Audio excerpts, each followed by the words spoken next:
Fuzzette the Tarantula.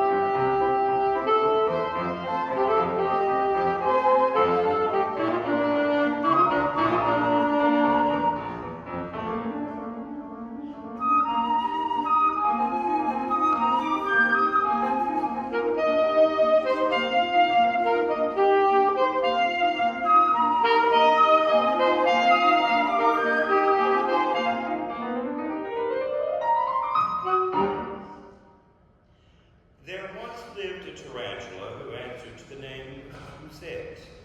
She and her parents lived in the Arizona desert, although as you may have guessed from the sound of her name, Fuzzette was of the French extraction.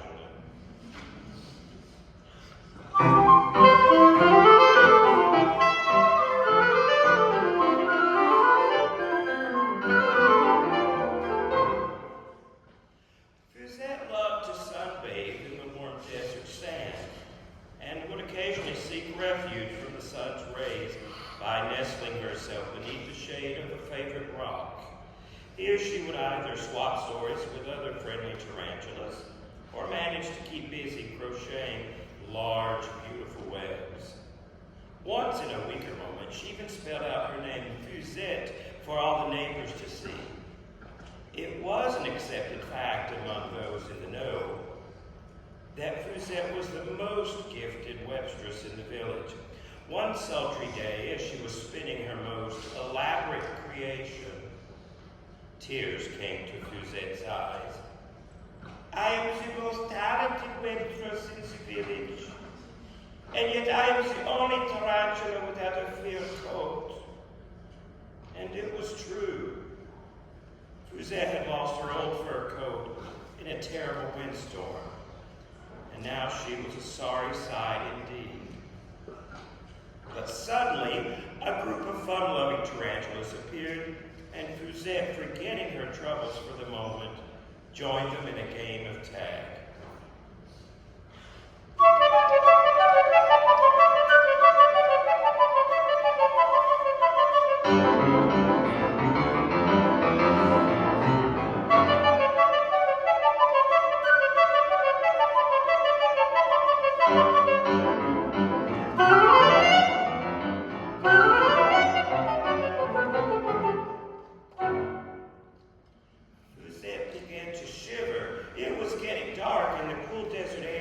Was a painful reminder to her.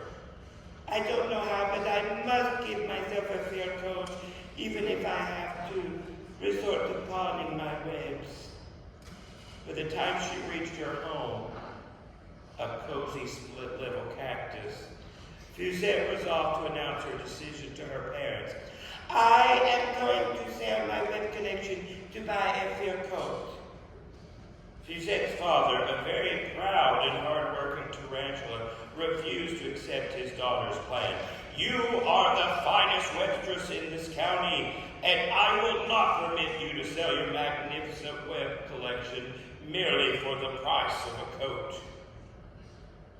Fuzette's large, black eyes began to moisten. But I am the only tarantula in the village without a fur coat. I want to look and be like everyone else, she said. Her mother seemed to understand the situation, but reminded Fuzzette that it was time to go to sleep. We can discuss this all at another time, she said. Fuzzette fell fast asleep beneath the webbed quilt, one of her most treasured creations, as her mother hummed an old tarantula folk song.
Tomorrow night we are having our annual county fair, and everyone from the village will attend.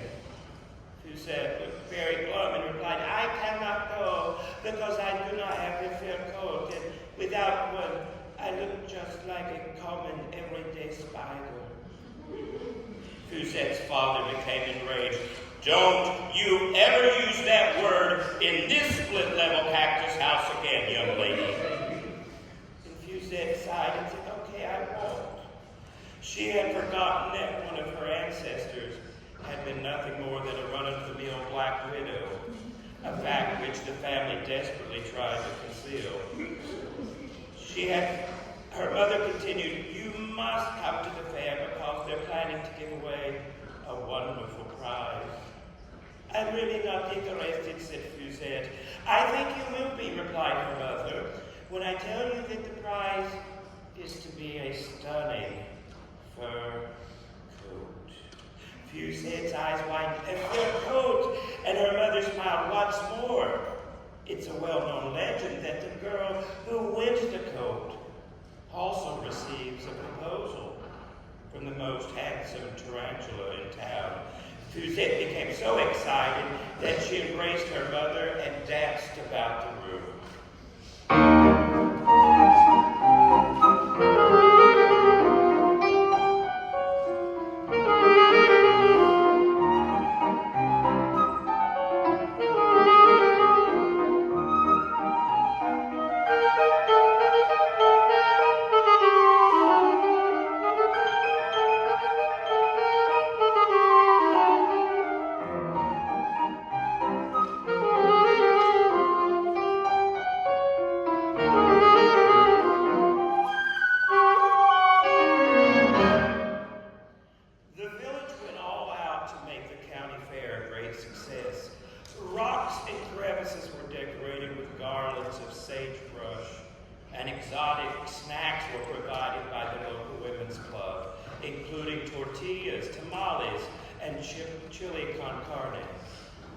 The youngest tarantulas kept themselves occupied on a web-spun trampoline while the old folks traded adventure stories.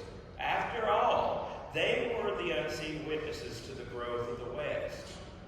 Even a few uninvited scorpions made an appearance as village minstrels played some dance music.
Finally, the big moment arrived as the master of ceremonies took his place on the platform and announced, fellow neighbors and friends, I have the great pleasure of announcing the winner of this gorgeous imported fur coat.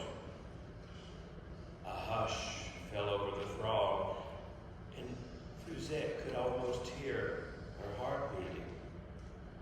Besides, she noticed that the handsome Mexican tarantula Pancho was attending the festivities, and everyone was saying that the winner of that coat would be the winner of his affections. The winner, shouted the announcer, is Miss Creepella. Everyone went wild, all except for Fuzzette. She practically sobbed aloud as the winner strutted on stage to accept the furry pelt. The orchestra provided a fanfare for Miss Prepella's victory.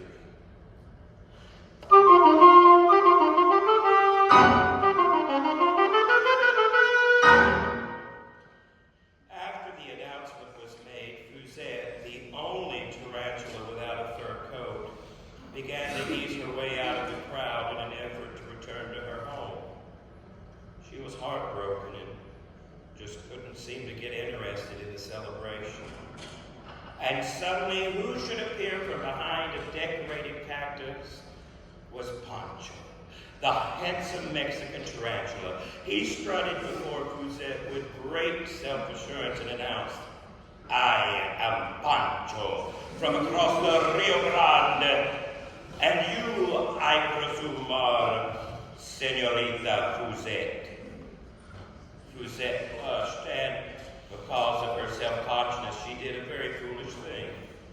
Without saying a word, she turned and ran all the way home.